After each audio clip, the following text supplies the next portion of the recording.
कितनी गाड़ी चोरी घटना को अंजाम दे चुके हैं? पिछले 2 महीनों में जनपद लखनऊ में कई स्थानों से लगातार फॉर्च्यूनर गाड़ियां चोरी हो रही थी। इसी क्रम में पिछले 28 दिसंबर को थाना गोमती नगर से आखिरी फॉर्च्यूनर चोरी हुई। पूर्व से भी जो हमारे क्षेत्र में फॉर्च्यूनर चोरी हुई थी उसमें हमारी टीमें लगातार इस चीज़ की जानकारी कर रही थी कि किसके द्वारा ये चोरियां की जा रही हैं। हर गाड़ी में एक चीज़ ये कॉमन देखा गया कि हर गाड़ी में जो गाड़ी का शीशा है, जहाँ पे ड्राइवर सीट है उसके पास का शीशा जैसे टूटा हुआ हो ऐसे कांच वहाँ नीचे गिरा मिलता था। और आसपास के सीसीटीवी फुटेज देखने पे पता चलता था कि कोई एक आदमी वहाँ पर घटनास्थल पे पहुंचा है और संभवतः किसी सवारी गाड़ी से आता था, या तो ऑटो से या रैपिडो की गाड़ी करके या ओला करके वहाँ पहुंचता था और उसके बाद कैश में पेमेंट करके घटना को अंजाम देता था। इसी क्रम में जब हमारी टीमें जानकारी कर रही थी तो ये पता चला, इसका एक कॉमन लिंक मिला कि ये सारी गाड़ियां बनने के लिए, सर्विस करने के लिए सनी टोयोटा जो चिन्हट में है वहां आती थी। तो वहां जाकर के भी जब हमारी टीमों ने जानकारी करी तो एक संदिग्ध व्यक्ति जो अन्य घटनाओं में भी दिखाई पड़ रहा था, उसकी गतिविधि वहां पे देखी गई। तब ये समझ में आया कि कोई व्यक्ति सनी टोयोटा के सर्विस सेंटर में आता है और वहां पर जो इलेक्ट्रॉनिक मेथड से नई चाबियां बनाता है गाड़ियों की, और गाड़ियों की रेकी करने के लिए उसमें जीपीएस लगा देता है। और फिर जीपीएस लोकेशन के आधार पर जब वो गाड़ियां कहीं रात में खड़ी होती हैं तो जाकर के उनको अपनी जो बनाई हुई आर्टिफिशियल चाबियां हैं उनसे लेकर के चला जाता है। तो उसी क्रम में जब कल हमारी टीम ने जब ये जानकारी की तो ये भी देखा था कि एक स्कॉर्पियो है, जिस स्कॉर्पियो से व्यक्ति आता है, तो स्कॉर्पियो के बारे में भी हमको जानकारी हुई थी। इसका अलर्ट आईटीएमएस पे लगाया गया था।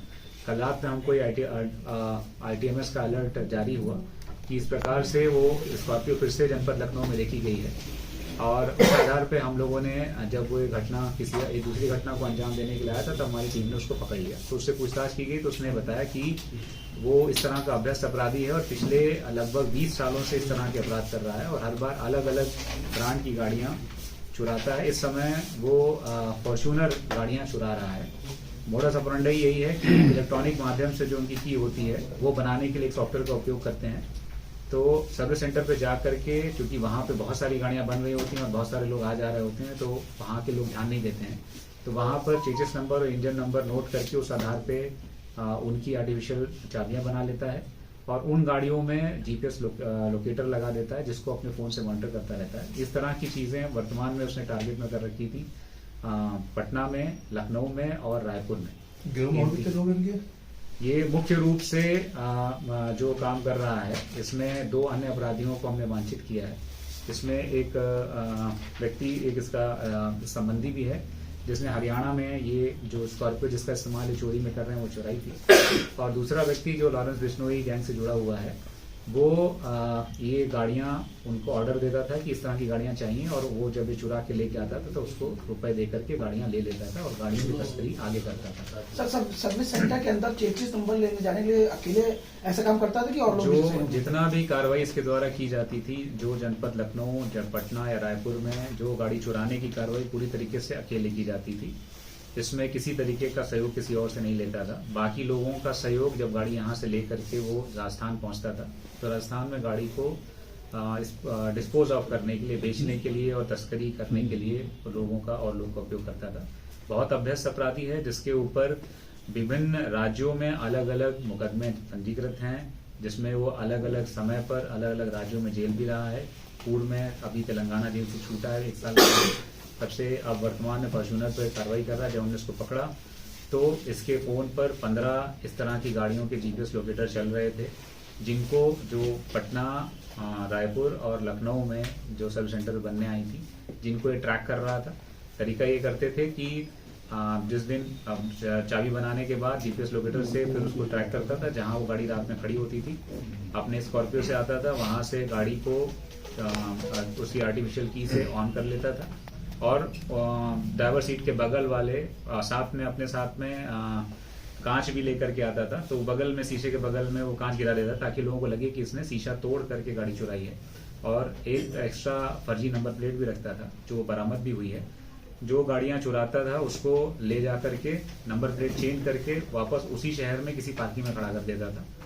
और जब 2 दिन बाद पुलिस उस चीज को देखना, टोल्स पे देखना बंद कर देती, 2-3 दिन बाद पुनः आकर के उसी गाड़ी को लेकर के सीधे ड्राइव करके राजस्थान चला जाता था। जिस इंटरनेशनल गैंग का आप नाम ले रहे हैं, उनके किन लोगों से संपर्क में था शेखावत?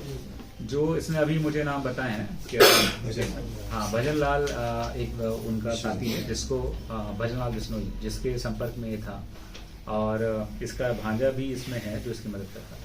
क्या भजन लाल बिश्नोई ने ही टारगेट किया था कि लखनऊ के अंदर गाड़ी आप चुराइए, आपको आसानी से फॉर्च्यूनर और स्कॉर्पियो मिल जाएगी? नहीं, जो टारगेट इसको खाली गाड़ी का मिलता था कि किस तरह की गाड़ी किस मॉडल की चुरानी है, और वो अपनी सुविधा के अनुसार, जैसा मैंने बताया कि वर्तमान में इसने 3 जगह पर, पटना, रायपुर और लखनऊ, इन 3 जगह से ये कार्रवाई करने का प्रयास कर रहा था। और जो गाड़ियां सर चोरी होती थी, वो गाड़ी किस चीज में इस्तेमाल की जाती थी? इस बारे में हम जानकारी कर रहे हैं, क्योंकि इसका कहना है कि ये गाड़ी भजन लाल बिश्नोई को बेच देता था।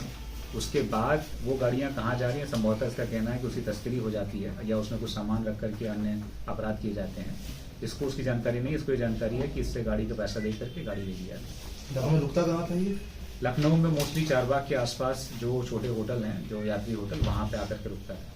अब इस गैंग के द्वारा कितनी गाड़ियां लखनऊ के अंदर चोरी की जा चुकी हैं? अभी तक इसने जो हमारे यहाँ की 3 घटनाओं के बारे में सीधे बताया है, और अभी मुझे जानकारी हुई है कि इस तरह की घटना शायद गुडम्बा और महानगर में भी हुई है। उन गुडम्बा और महानगर पुलिस को भी हमने बताया है, वो भी पूछताछ करेंगे और उस बारे में जानकारी करेंगे कि वो घटनाएं भी इसने करी थी।